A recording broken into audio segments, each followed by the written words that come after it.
Hello all, welcome to another edition of Low Code Campfire. This is the edition for March 24, 2023, episode number 90. Today we're going to talk a little bit about GUIDs and, well, several other topics and whatever you want to talk about. This is an event we do every Friday this hour, and it's an opportunity to get together, talk about our techniques, challenges, experiences, what's going on with our apps that we're developing in Plant an App. But it is an all skill levels welcome event. Glad you're here. We do record all these and they're out on our YouTube channel. So youtube.com/plantanap. You can get sign up for those and get them as soon as they come in. We'll run this agenda today where we'll do introductions and then a variety of things. But the main one is first call, which is kind of where it goes off the rails because we'll talk about just about anything. Do engage with us though, jump in, show and tell. Chat with us in the chat window, but this is intended to be interactive. We'll go on for about an hour and then get into our afterglow segment where we stop the recording, raise a virtual adult beverage, and just chat with each other. Good. So if you've got noise going on behind you, please mute. You can submit questions or topics in advance using that QR code or the links that are in the emails that we send to you. Good morning, all. Good morning, everyone. Morning. Good morning. Good morning. Good day. See, I am so U.S. centric. Every week, it's good morning. I tell you. Yes, good evening to my friends that are all the way. I was just talking with some with Tech Jays, which is a group that is doing Plant an App in Chennai, India. So good evening to all of those folks. They're about 9:30 or 8:30 at night. Well, good deal. So we'll do first call. Anybody have something that we need to dive right into?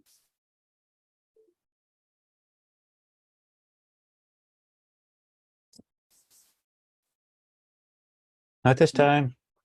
Not this time. Okay. Not a dive right into, but I would like to discuss importing entities. Well, let's do it. So I have some entities that I want to add a lot of fields to. And if I export an entity, I see it's an XML or a JSON file, I forget which now. And I can cut and paste and repeat and things like that, and then re-import it where I need to. When I do that, I've gotten error messages about GUIDs matching or not matching, and I didn't know what the right way to do it. Should I leave a GUID blank? Should I create them separately someplace? And well, I know Dale, you have done that before, but I didn't see how you address the GUID issue. Well, let me ask you, first of all, are you trying to transport between systems, or are you trying to speed up your creation of entities, of properties by copying? So the transporting between systems, if it seems to work, I've done that. But no, it's the building. I have a table with 255 fields in it that I need to create and import, and they're all the same other than a field 1, field 2, field 3 as a name. Mm-hmm. And so you're trying to speed up rather than using our interface to enter it. You're just trying to use the import to enter it. Is that correct? Okay. And that would also allow me to extract something for some other systems where the tables already exist and build them, build them and then import it into Plant an App so I could build forms on a local version of it. So. Mm-hmm. So I'm not jumping in. I don't know the answer. I've done it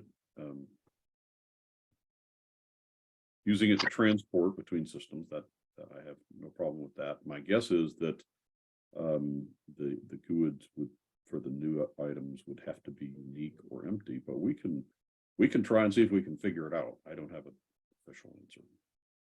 Yeah, I was going to say my first inclination would be to try to leave the GUIDs empty, so and see if they get created automatically. That would be what I would try. But I have not also I also have not done this. So Yeah, and I believe that's what I tried and got.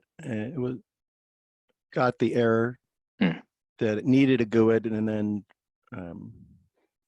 that may be the case. This is not, what you're doing is not something we designed, the import export for. So okay.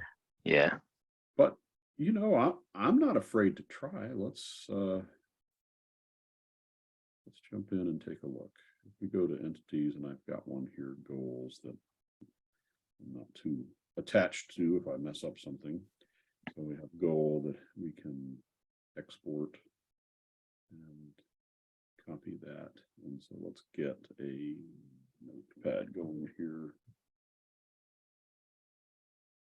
and paste it. So the content of this thing is, it is a JSON file. It's got a global ID. And so we have things like that's a name field and large text field. So here's a text field, and let's just try taking it and duplicating it, calling it something else. We'll call it title 2, and then taking Patrick's suggestion, we'll eliminate that. So I think we've got a good JSON format.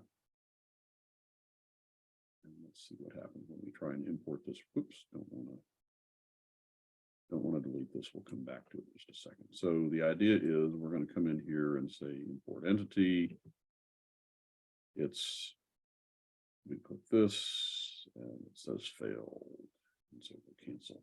So then my second attempt would be to try and put this GUID back and give it a unique GUID. What did I do? I think you just pasted the whole.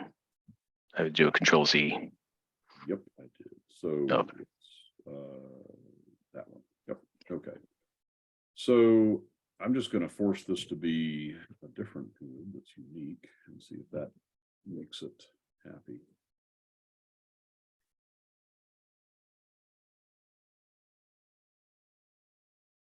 It doesn't do it. It doesn't tell us why. Right? Let's try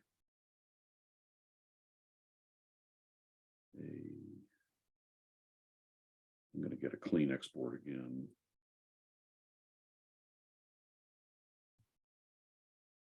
And just going to take baby steps here. So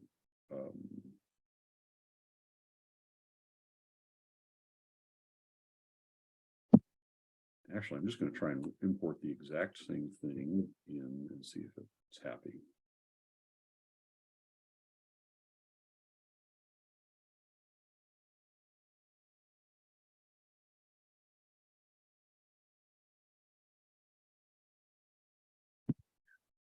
Nothing else, it's slow.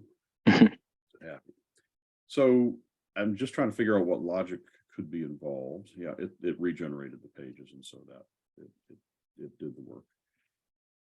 If we were to create a new field and try to transport this to a new system, it would have a global ID and would have all these things in it. So I'm trying to figure out why. Oh, well, it does have an order index. That could make it crazy. I was going to point that out too. So let's add it. I don't know if it has to be unique or not, but probably it gets confused by the order index. So let's take this one, go down to the bottom and add it.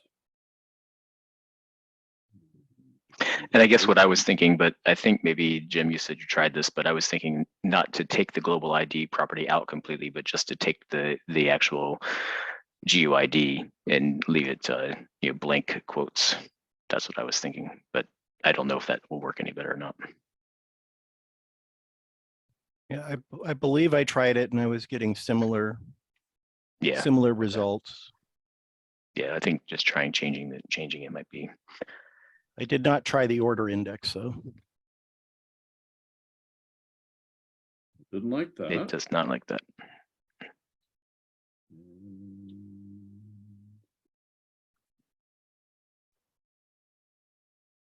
Do you get anything more helpful in the log than That's- just failed? That's a great question. We should do that next.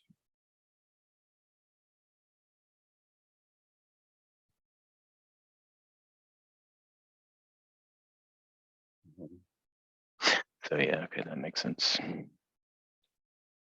So it's like it doesn't recognize the GUID, but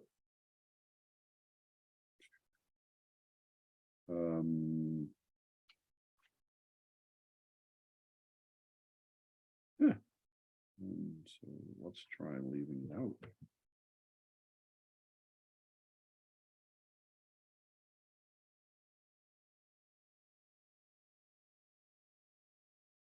All right, so now on to Jim's suggestion. So look at this, Dale. You had GUIDs on the agenda for today, and we're already talking about them. Yes, quite accidental. I had a different GUID topic, but here we go.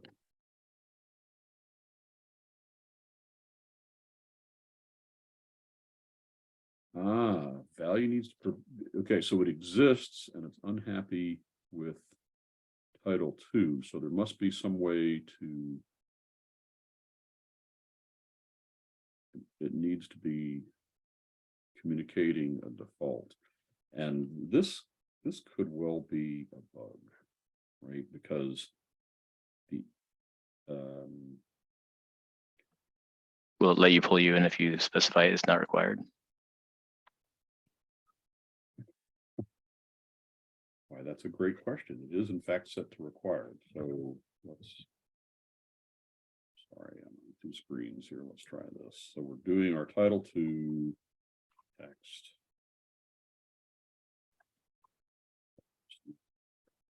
That.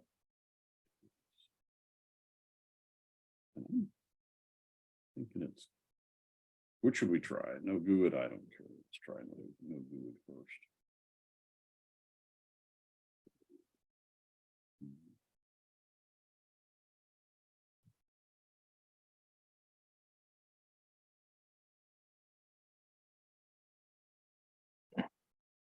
Right, that's going to be the answer. So you just Okay. removed the GUID property. I remove the GUID And set the required to false. yeah, it can't be required. And I also provided an order index. So somewhere we'll do one more to make sure we know what we're doing here. But so if we go to goal in our form, we should have a Title II here someplace now. Title II has a value that we can edit. So all is good there. So let's do it one more time. We're going to go to entities. We'll go ahead and do the export. Start from what it has. This is an interesting thing. So wrong, it's a wrong turn to provide a. Yeah, it didn't No actually GUID because assign a GUID. Yeah. the next one is going to try and do the same thing and it will blow up. Yeah. So if we want to do let's do another text field.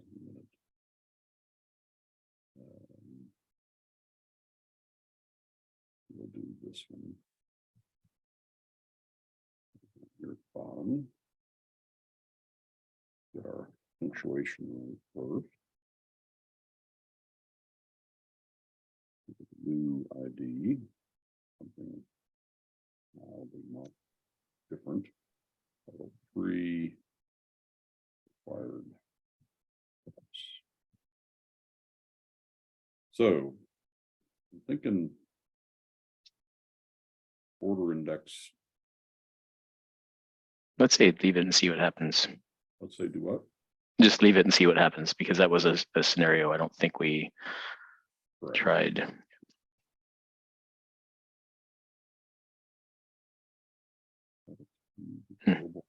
Oh, so now it's unhappy with us, that our title 2, this one here, we've kind of blown it up.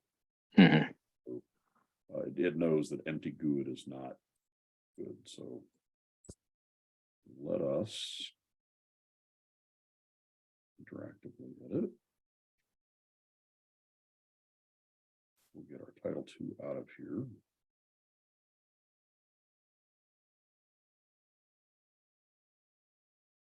Yeah, see, we've kind of made it crazy because of that. I don't know if we're going to be able to recover from that. Can you paste a GUID into the where all the zeros are, and then will that update it? Good. It's worth a try. And I mean, we're not going to hurt anything at this point. We've already done the damage.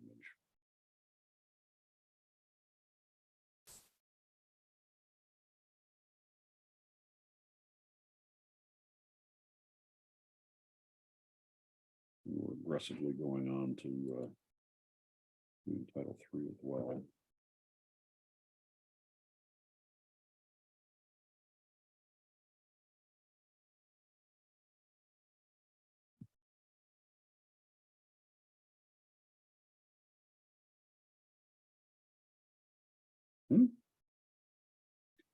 So the answers are, it has to have a GUID. It can't be required if there's data in the table. And Patrick, if you would, we should take a note, importing from one system to another required field, making sure we're supporting that well. You might not be able to import a required field into a new entity. You might have to flip it manually, which would be annoying. And your last sample there had the row order duplicated, right? It was still had value of 1 on that last field you added. Correct. And yes, so Order index. I hadn't adjusted the order index, and in fact it put it up next to title. So it appears it's sorting those or using that order index to put them in order when it's generating a form, or probably also when it's when It may have even updated the order index. Maybe it might be 2 now. Yeah, we'll check that in just a Yeah. second.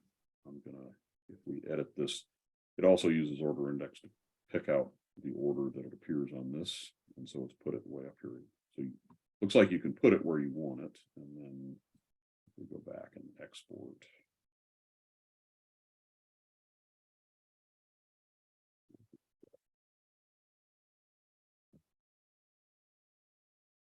Title. This.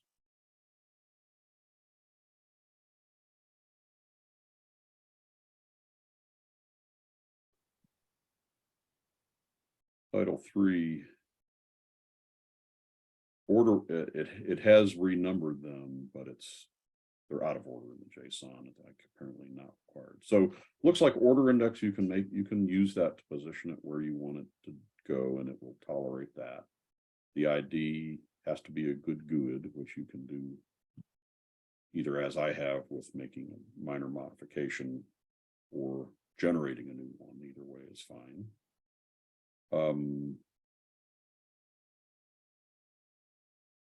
And it can't be required. As a side note, I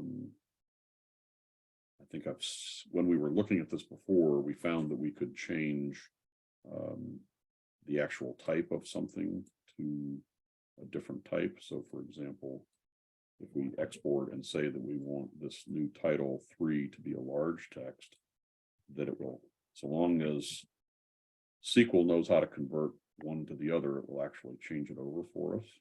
So I'm going to as long as we're playing, I'm going to see if I can make that happen. So we'll just re-import this thing back and see if we can change it into a large text. Again, unsupported, working, that you can change a field type in this way. You can't change a field type directly through our interface. And so, but if you as a SQL administrator know that it's going to convert those okay, and can test it offline, non-production impacting, you're welcome to try it. So let's see what we get here. Title 3, if we edit, it's now generated it as a large text. And if we go to SQL console and look at our goals table,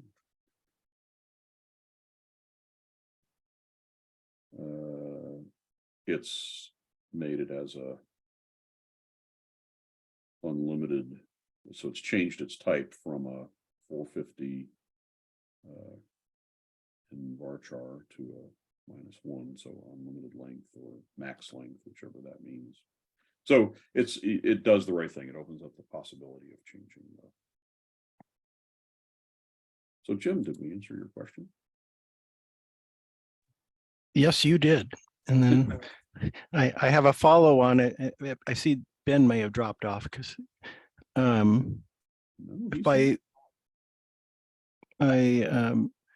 is there some place globally where you can set for an entity the connection string property? So like what I have are all these tables off in a third-party database that I'd like to duplicate in Planted App, and then find all the places where I have to go check the connection string then later. So when we run the form, we're actually updating that other database. But use all the Planted App tools. Yeah, and if I recall correctly, this was on your wish list Right. last year and the year before. Yes. We haven't taken any steps to Okay. So. Yeah, no, I mean, the wish list was to have it in the tool, but if there was a field someplace that I could go find, and I know Ben has done a lot of probing around the schemas. But so okay. Yeah. All right. Well, I'll And just so for example, the forms that we generate use our actions that they're going to look in the current database, so they would use a string. So that's but like you could go into you could open each of those forms and into the action and go set the connection string on each one of those. Yeah, that's what I'm saying. I don't think that you can, because like if we look at the goal form and how it acquires data, it uses a read goal action. Nope, I'm wrong. It has a connection. Yes. It's interesting that that read goal would have a connection string.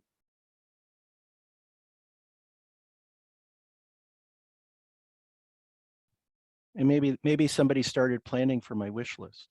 It could be. And that makes me curious.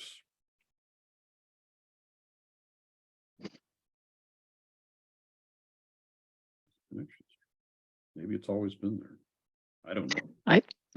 Yeah, I can't remember. I think so though. But yeah, the managing all of them. I mean, it makes sense if that feature is there, that there would be a setting for it so that all those get updated, because yeah, that's a lot of places to go. So you can, from a technique perspective, you can put a connection string in your web config, right? So that's what I have. Yeah. And then I go through and set that value individually. Yeah. So yeah.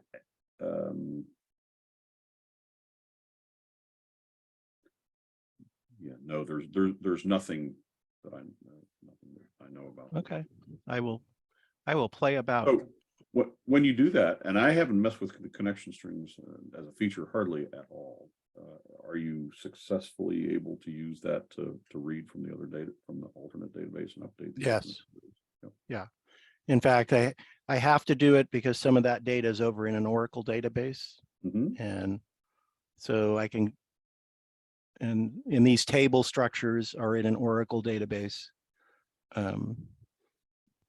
So I would like to duplicate the field structure, Mm-hmm. build my forms, grids, things like that, and then point them all back would be my One my of the goal. things, yep. One of the things that I would wonder about is the like the permissions part of that, where our actions are paying attention to who can read and update and delete, and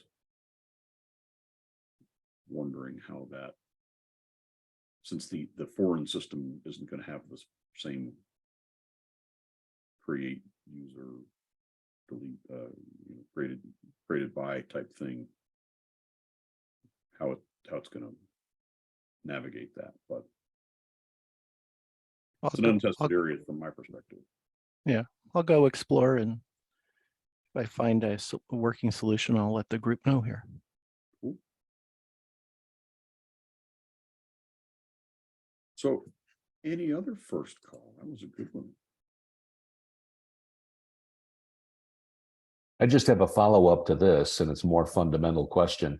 The import entity, you were replacing your goal entity when you did the import, but if you had never created a goal entity, would that import have created the goal entity? Yeah, that's the use case for that it is designed for. If you're working on a development system, for example, and you create a goal entity and you've got it all manually set up, and so now you export it, you can import it into a different system, and it will create it for you, and it will Got it. matching GUIDs, which then establishes, when you're doing a multi-environment kind of a setup, the idea is to make the things that are the same match, so that, like, if you were again sticking with the use case, you've done that, so you have two systems that match. Now you add a field on your development system, so you've got a new property that you want to track. What you can export that from your development system into production, and it says, okay, all these other things match, I'm not going to make any changes, but hey, there's a new field here, or there's a deleted field, and it handles those in a particular way as well. So that's the intended purpose. Got it. And in the case of moving from one system to another, not necessarily development to production, but in the case of the marketplace you folks are talking about, if I were to build something, then my instructions to the person would be, okay, now import this entity, import this entity, import this entity, and etc. Well, I mean, the answer is that is an intended purpose as well, to be able to transport from, you can build a system that you can sell it to somebody else, and I'm hesitating there because the way the marketplace, or the way that we are intending it to work, will be that those imports will happen automatically, right? You'll package up a solution that will be on the marketplace. When somebody buys the solution, they'll install it, and the low code elements will install automatically. You may have other instructions that you need to do, like, okay, now you'll have to create this record or put in your SMTP credentials or other things that don't transfer, but entities would be something that would transfer. Oh, okay, good. That's the goal.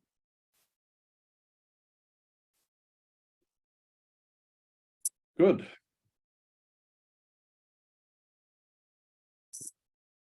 I have a couple more topics, but I don't want to get in front of anything else somebody wants to talk about?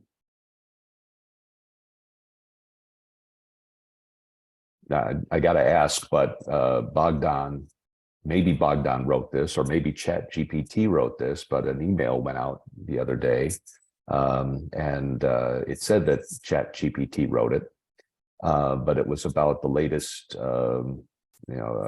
results of the company and all that stuff, and then a lot of thinking about AI. Was wondering if you can expand on that. Well, not very much. The answer is yes. I'm sure that Chat GPT we use, we're definitely working in the area of AI and investing in it. And I think that's part of the communication. In terms of specifics, I don't have it yet, but I will tell you, for example, that as part of our experimentation into this, we've wired, the fine folks over in our implementation team and our internal team have wired AI into the support system, so that when I go to reply to your support tickets, it shows me AI has looked at your question and has searched against our existing tickets and came up with a suggestion. It's early, and a lot of those the AI doesn't have a good answer yet. I know Jim, Anthony, there was one that I replied to recently that I used most of what the AI had suggested. I customized it a little bit. And so if anybody notices a slightly different tone, the AI thinks and talks a little bit differently than Dale. And this is why you're going to start seeing some slightly different tones on your tickets. But yeah, we're definitely digging into it and seeing some pretty amazing things. Yes, me too. And it's our, you in the investor newsletter that you saw, we're talking about we're investing in it and have some it'll come out in the term in the form of products and enhancements in the months to come. So it hasn't finalized, and we're trying not to get ahead of ourselves, but yep, it's happening. Great. So what you're saying is there's going to be a Skynet add-on in the future? I don't know what Skynet is. Terminator. Thank you. How do you not know what Skynet is? Have anybody watched The Voice? Blake Shelton sitting there saying, I have absolutely never heard that song before. He's in the industry, but it's a different genre. That's me. I haven't. Sorry. But this is, AI is the concept has been floating around for a while, and I haven't really been able to wrap my mind around it in terms of, well, yeah, conceptually it's smart. What do I do with it? And because this is where I live, what do I do with it? And I've started to see some examples of, Bogdan has been showing me some pretty amazing examples of what do you do with it? And my mind quickly goes to, okay, now I can do a 5-minute video and get 5 different work products out of that, a title, a summary, timing, codes, whatever. Okay, now I understand. I've got an assistant to help me do my work. So it's helpful as it starts to move into the tangible. Still a little bit weird that you don't really understand the black box between inputs and outputs, but you just have to have faith, I guess. It's helped me a couple of times. Just this morning, I asked it how to add a module to a page in DNN, because I was playing with Vanjaro, and Vanjaro does something, I'm not positive what, but it does something with the login. Maybe it replaces it with its own or something like that. At any rate, I moved some pages around, and now I can't get logged back into the site in question. So I thought maybe I would just put the good old built-in account login module on a page and then go to that page and log in so that I can resolve things, but I wasn't positive how to just put that on there. So I did a Google search and there's rather poor results. And I did a Chat GPT question asking it, and it gave me all of the steps. Now it was wrong, but it was very close, and it gave me a good idea. And then I went and found the right value, but most of the steps were there. And that is an interesting thing, the idea that the more that you know about something, the better you can form the question to be able to get a useful result. Very true. If you don't know anything, when it gives you an answer back, you have no idea of knowing whether it is lying to you or completely Or, doing coding type stuff, I think that the most impressive thing is how you can ask it follow-up questions. Like I was asking it for some help with some JavaScript the other day, and it sent me JavaScript that had square brackets in it, and I knew I couldn't use that where I needed to, and so I just asked it I said, can you take the above code and do the same thing without using square brackets? And it, within seconds, it sent me an updated script. And so that ability just to take the context that it already has and give you an update is pretty cool. One of the, I'm sorry, people on this call, anybody using Too Sexy? Too Sexy content. We've had a kind of an ongoing issue.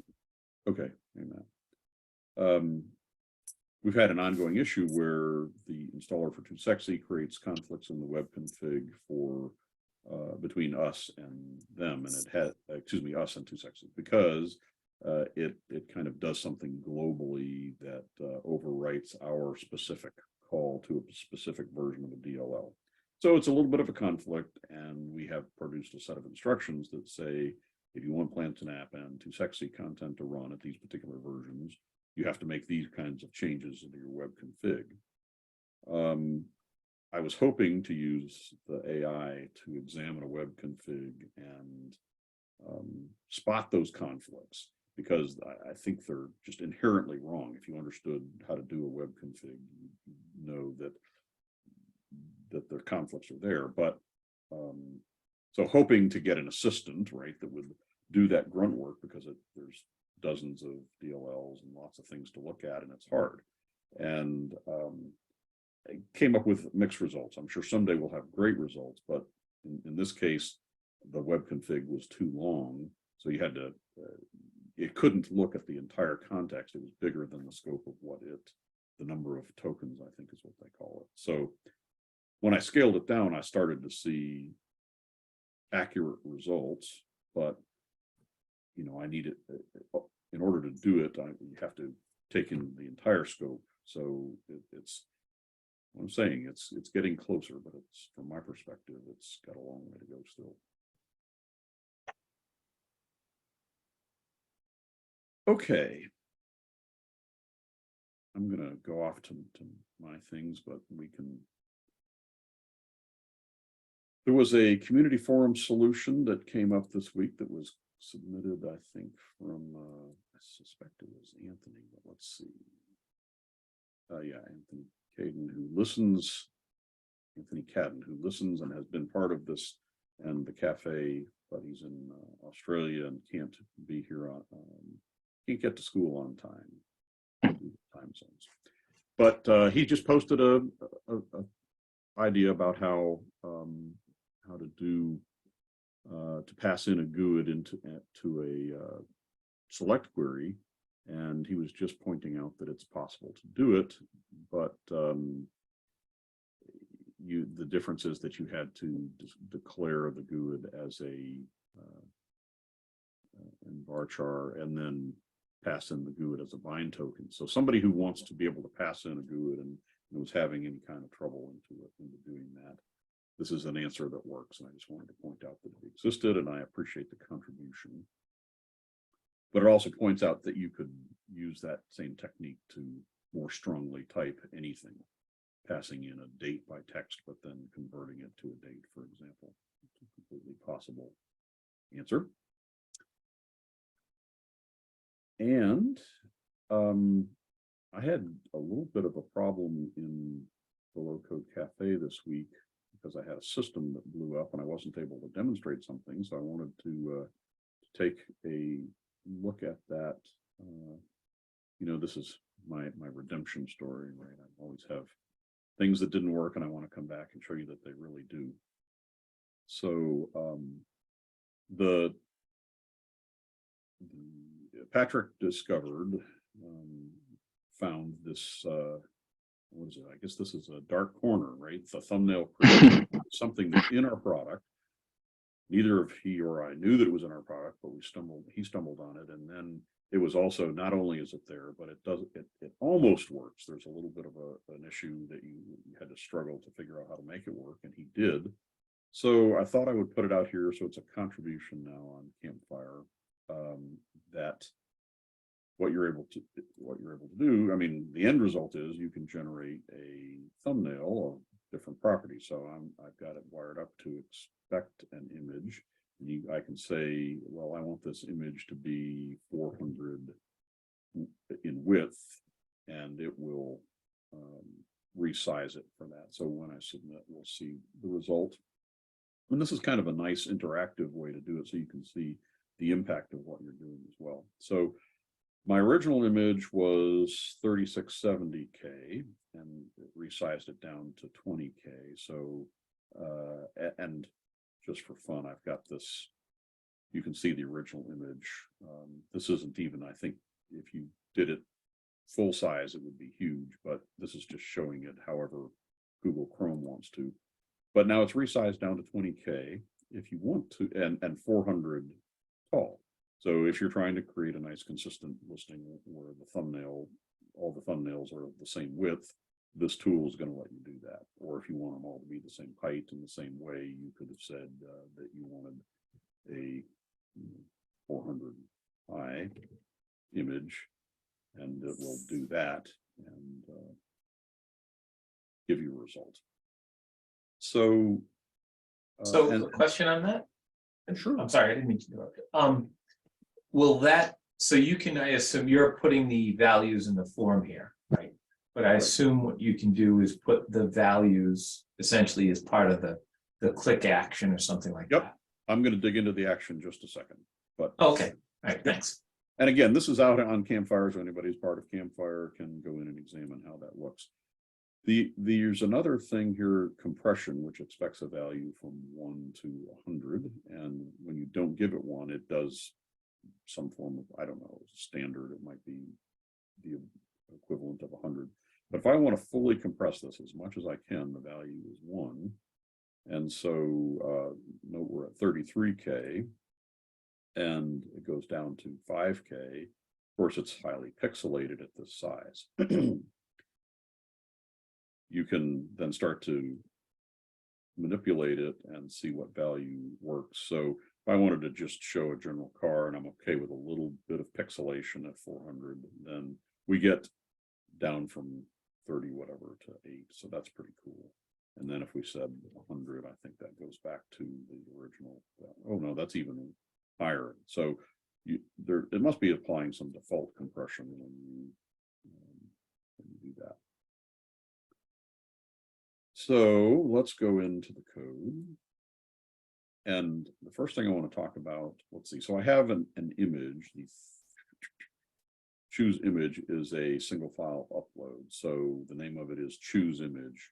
And so that's the thing that we're going to be manipulating.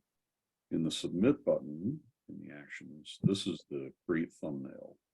I've actually skipped around. Let's go back to the start. You have to install this thing. So if you don't have it installed, you go to updates, and in your add-ons, you're looking for thumbnail creator. I've already installed it. So here it is, thumbnail creator is installed. This is one of those that don't get updated very often. So even though we're on version 1.24, you would expect this to be 5.24. It's 5.20. There's nothing wrong with it. It doesn't get updated on every version. So anyway, thumbnail creator has to be installed.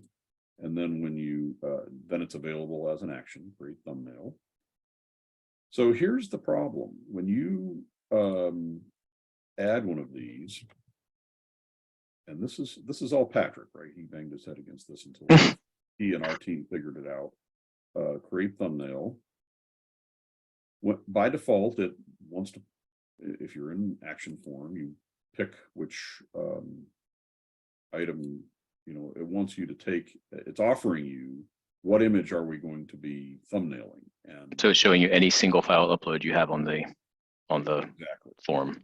And this is exactly the problem, because the when you do this, it doesn't return what it doesn't work. It looks nice, but it doesn't work.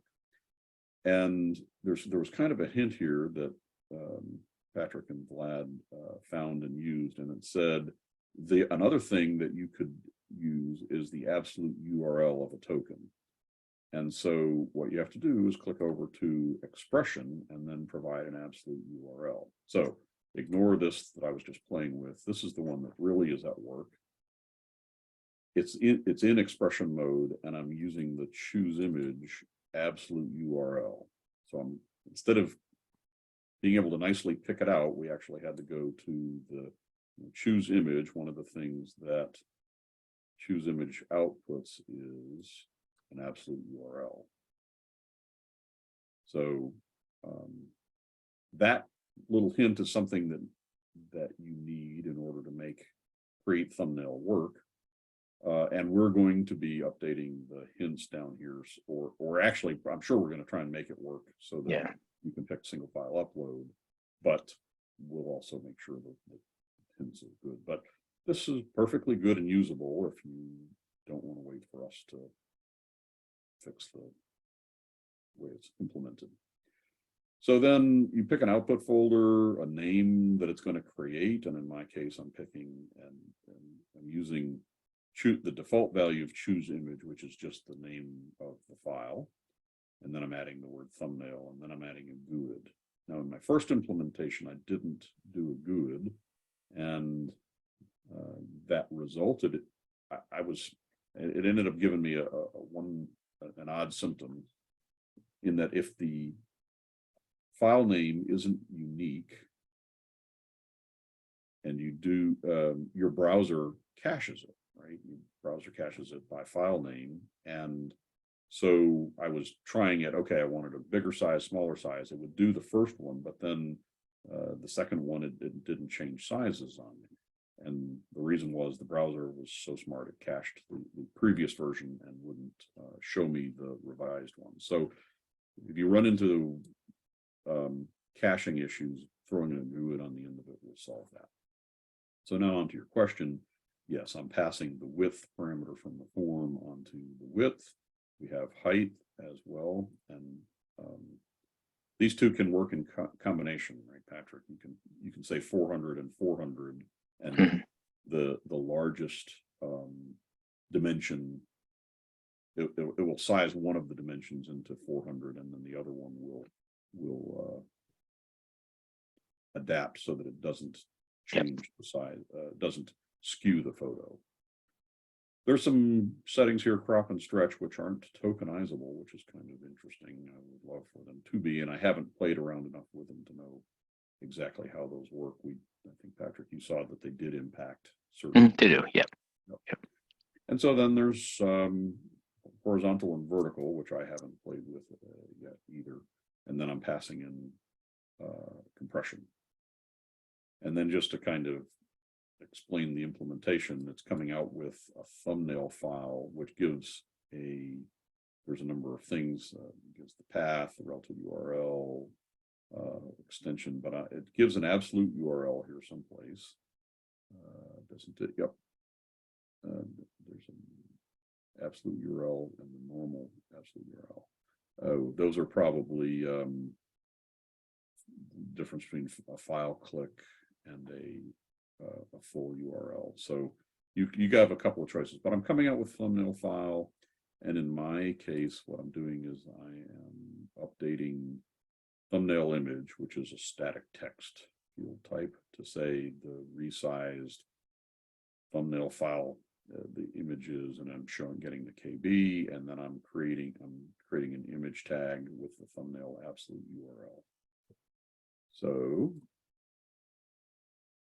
it gives a nice interactive, you can work with it, see it in progress type of thing, and you can get let's see, get more pictures of a car I sold here. Sorry, too late to buy it. So if you want a 100 by 100.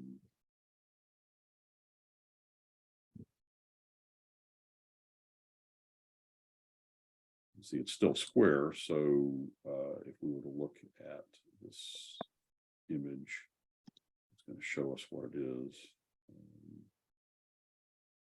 So yeah, it gave us a 100 by 100. So it did some cropping there, right against the, let's see if we can actually see it. So compare that to my original. There's a little gap here on this side, and it's most of the car on that side. And so it's cropped it a little bit when I told it to do different size. So you can play with it and get different impacts, but it works fine. You just have to know to use absolute URL. I have found that the compression doesn't seem to work if I use a PNG file, just as a heads up. I'm glad you showed that to us, Dale. I think I'll be using that. I didn't recall seeing in the settings on the action. Can you tell it to either rename or overwrite the file? Is that an option? No, it's going to come out with an output, but don't we have a copy action? So I would assume that after you created it, you could.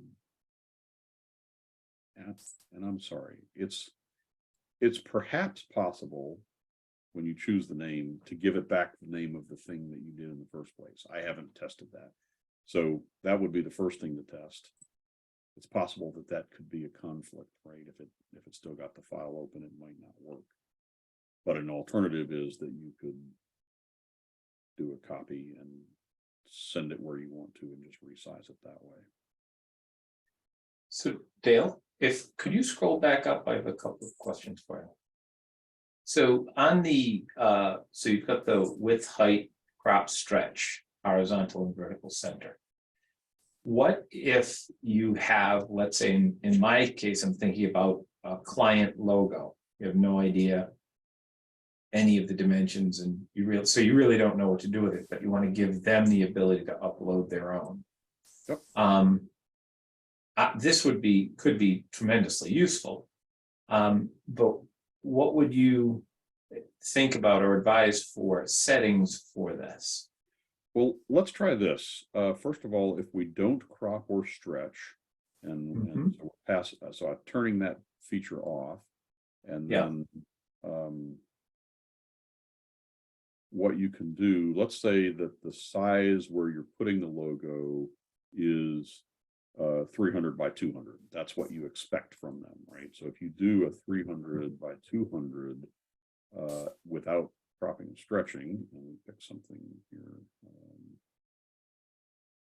Oh, my grandson would be a good one. This is a huge file, by the way. I'm going to take a minute. So when I say 300 by 200, let's see, the final image is, it will definitely fit into the box that you're telling it, right? If that's the box that you have, one way or the other. So what has it done?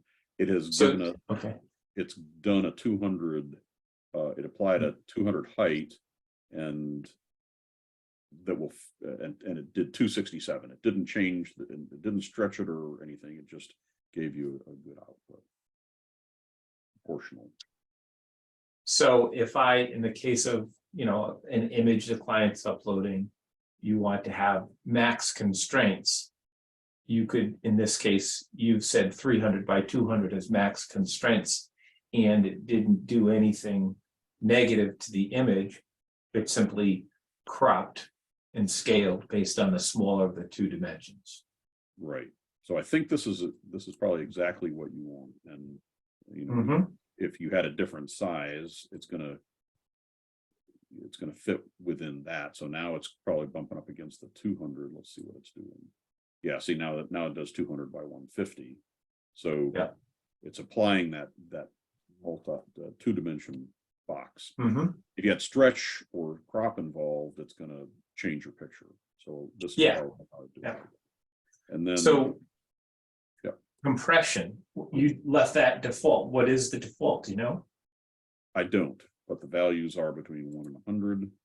And so, you know, 1 is super compressed and pixelated. We can back into it here a little bit. If we do it without, it's 11.1. Mhm. We say 50. What do we get? Usually, it's for JPEGs, it's usually at 80 or thereabouts. But it only applies to JPEG images, that compression. And so, Patrick, you said that PNGs do not compress. That's correct. Not through the, you can compress them, just not through this tool. Yeah, right. Right. Not through, Yeah. yeah, not using this. Now, what about, have you tried other image types like SVGs or anything? You can't. I haven't. I happened to grab a S- JPEG. So SVGs don't compress because they have no inherent size. No, I'm sorry, I didn't mean compress. No, I know what you mean. Something like a Size. WebP image might. I think the engine that's behind this would only deal with. It might deal with GIFs, but it wouldn't do any of the newer novel. You know, Mhm. AVI, not AVI. What's the there's a new very high res version Apple introduced. But I would expect it to be PNG, GIF, and JPEGs. Okay. So Dale, sorry to come back to this, but are you creating and saving a file every time you hit that submit button? I am. Yeah, in my case, yep. So I have made this particular page only available to people who log in because I don't want somebody to find yeah. this. You got to manage that. Out of our Campfire. Yeah, so I would, if there were a setting on some of the other actions, there are settings for overwrite or rename, and I would choose overwrite to keep that. If the context is right, that's what I would do. Yep. But not having that, I would create logic that goes back and deletes the old copy. Absolutely. I'm throwing it into a temp folder. I'm a little bit lazy. Haven't. Yeah, it's okay. It's just another consideration of the tool. Yep. Thought I downloaded an SVG file. I was going to try that, but you guys can play. Cool. What would be interesting would be to restrict the size or the file size that people upload. That's been the problem we've had. Yep. Is that, as you say, people have nice cameras and nice phones that create massive images, and you really you're not that's fussed by the dimensions. It's really just the raw file size you want to constrain, and something like this might help with that. I think you'd probably have to put some extra logic in the action to say what size has just been uploaded. If it's greater than X, then don't let them proceed until they've compressed it smaller. Well, the other thing is that you can, I mean, right, the image has the ability to limit a file size, but if you don't limit it and then just take a look at it and say, okay, it's too big, I'm going to compress it. So you apply compression, and if it doesn't, I mean, it's all happening server side, right? So oh yes, yeah. You do have to let them upload it. Yeah, and that's you know, as Mark was saying, you would apply some logic to clean up after yourself. It's just that I remember we've had clients who we said you really shouldn't upload big images. You can go to this site and you can compress them here, or you do this to compress them, and you just get blank looks. Yeah. they want to just stick their Google Photos image on there and faff But- around with it here. Is there a downside to letting them upload a large image? Because you're going to crop and resize using the tool. So is there more downside than just the wait time of watching it upload? That's the main. Well, it's what you do if they're uploading assets that are going to be used in the content management system.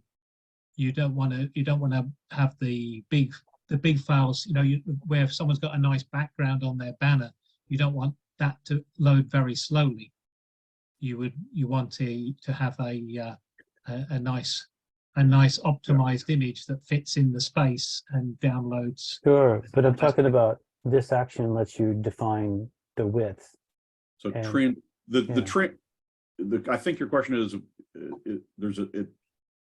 the idea is you're going to upload it and manipulate it immediately, and Mhm. either accept it or reject it if it's Yeah. too big after resizing. So you are allowing potentially a huge file to be uploaded. That's going to consume some server resources to make that happen. But they're not permanently consumed, right? Because you're going to look at the file, Crash it. accept it, delete it, Mhm. compress it. So long as you're taking care of cleaning up after whatever they do, it's the cost of just temporary storage, not permanent. Yeah. storage. And letting them preview what they're uploading to make sure it looks like it's cropped in the right place. It's that they're happy with what they're uploading. Mhm. It was just a thought. As I say, we had problems like that in the past, and this would have been a way around it. Yeah, I have a site where I have people uploading like 12 megabyte profile images. That was a problem. Yep. Mhm. And I mean, something like this, I can't, that image that I had, let's see, was, what is that? 1 meg. 2.1. 2.1 gig, right? Meg. Megabytes. Meg. Okay, yeah, 2.1 megabytes down to 11K. So huge savings. All right. Do you know if this could be used in a workflow? That's a great question. I assume so. Oh. It's in workflows. I didn't try, but it's there. So I'm just wondering how you specify the input. Probably, yeah. Let's see. You'd have to use. I suppose you'd use an expression, wouldn't you? It would. Yeah, you'd use expression and I guess give it URL. the URL. Yeah. Let's see if it's smart enough. So it's still trying to, you do have to flip it to expression. Yeah. It still doesn't know that it's not on a form, but other than that, it's going to run just the same. Yeah. Was that okay? Yeah, the choice of horizontal or vertical centering is tokenizable. It looks like Yep. that would allow somebody to upload an image and find out, hey, it chose the center of my image, and I would prefer to have chosen the left edge of the image to keep, Mhm. and allows it to Yeah. be changed. It's nice. I would think so. And I would just, you probably would want to provide a radio or a Mhm. checkbox or Okay. something with those settings. Yeah. Again, haven't played around there at all, but that's the only one, again, I'm a little sad that you can't dynamically pick, drop and stretch, but probably figure out a way to. The image editor control. This is actually a relatively good substitute for that. That one is nice, and it lets you stretch the box around the image and choose the part of the image you want to keep, but it's pretty janky, and this is cleaner. It's not a perfect substitute, but it's a pretty good substitute. Well, good. So I put it out on Campfire. I have yet to make the entry to point to it, but it's under Dale Warner 2023.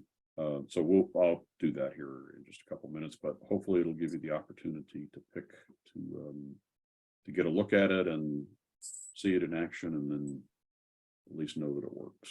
Thank you.